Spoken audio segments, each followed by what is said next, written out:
#26 years later, I hate how these great Star Trek alien villains have almost completely vanished. It's been over 2 decades since Star Trek Deep Space Nine ended, and as new shows like Strange New Worlds and Lower Decks push the franchise forward, one thing has become painfully clear. Some of Star Trek's best alien villains have all but vanished. These weren't just disposable bad guys of the week. They were complex civilizations, ideologically rich adversaries that challenged Starfleet's optimism in ways the Borg or Romulans never could. Yet now, 26 years later, they're barely a memory, footnotes in a galaxy that used to feel alive with political tension, moral conflict, and deeply alien perspectives. Where did they go? The Dominion. The perfect enemy that Star Trek forgot. If you ask longtime fans which Star Trek series had the most compelling villains, Deep Space Nine wins without question. The Dominion were not just antagonists, they were the ultimate test of the Federation's ideals. Led by the manipulative founders, the zealous Jem'Hadar, and the cunning Vorta, the Dominion's strength wasn't just military, it was philosophical. They embodied control, loyalty, and fear as tools of order. The founders didn't crave conquest. They believed in bringing peace through obedience. The Dominion War fundamentally reshaped Star Trek's moral landscape. It forced Starfleet officers to make impossible choices, from Sisko's lies in the pale moonlight to the Federation's willingness to use biological weapons. The war asked a terrifying question. How far can utopia bend before it breaks? And yet, since DS9 ended, the Dominion has been mostly absent. We've seen passing references, a founder captured in Lower Decks, Odo's name dropped in Picard Season 3, but nothing close to a full return. The founders could have easily become the new face of post-war diplomacy or even terrorism.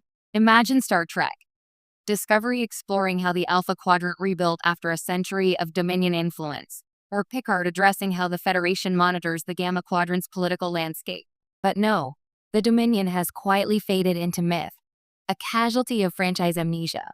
The Cardassians, once brilliant, now forgotten. Then there are the Cardassians, arguably Star Trek's most nuanced villains. Introduced as militaristic bullies in The Next Generation, they evolved in Deep Space Nine into a tragic reflection of authoritarianism, pride, and cultural decay.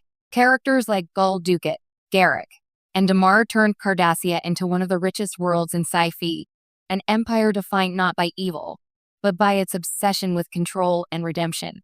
When DS9 ended, the Cardassian Union lay in ruins, devastated by their alliance with the Dominion. That ending felt like the beginning of a new story, a civilization forced to rebuild from the ashes. What happens when a people who thrived on oppression must learn humility? How do they reconcile their crimes with their survival? But Star Trek has never revisited them meaningfully. The post-war Cardassia Prime has only been mentioned in passing, often as a historical note. There's so much storytelling potential left unexplored. The rise of reformers, the conflict between old guard militarists and new idealists, the ghost of Dukat haunting a generation trying to make peace. Instead, Star Trek's modern era seems more interested in nostalgic cameos than deep political storytelling. The Cardassians could have been the moral backbone of a new Star Trek show. Instead, they've become ghosts. The Breen, Star Trek's most mysterious race, deserves a comeback. Among the Dominion's allies, the Breen were the most mysterious and arguably the most terrifying. Clad in their chilling refrigeration suits and speaking in incomprehensible electronic chatter, they were the Star Wars Boba Fetts of Star Trek. Enigmatic, deadly, and endlessly fascinating.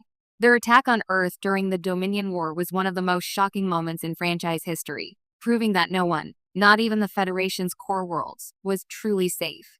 And yet, since the late 90s, the Breen have been almost entirely ignored. Imagine what modern Star Trek could do with them. Stories about a species whose physiology requires environmental suits, whose culture remains largely unknown, whose motivations are opaque even to their allies. The Breen are a storyteller's dream, a blank canvas of danger and intrigue. But like the Dominion and Cardassians, they've been pushed into the shadows, replaced by newer, flashier threats that rarely hold the same moral or cultural weight. What Star Trek lost when these villains vanished? The absence of these alien powers isn't just about nostalgia. It's about what Star Trek used to say. The Dominion, the Cardassians, and the Breen represented ideological conflicts. They challenged Starfleet's belief in progress, its faith in diplomacy, and its moral superiority. Each forced the Federation to confront uncomfortable truths about power and hypocrisy. Modern Star Trek, for all its visual splendor, often shies away from that kind of layered conflict. Its villains tend to be personal, rogue eyes, revenge-driven humans, or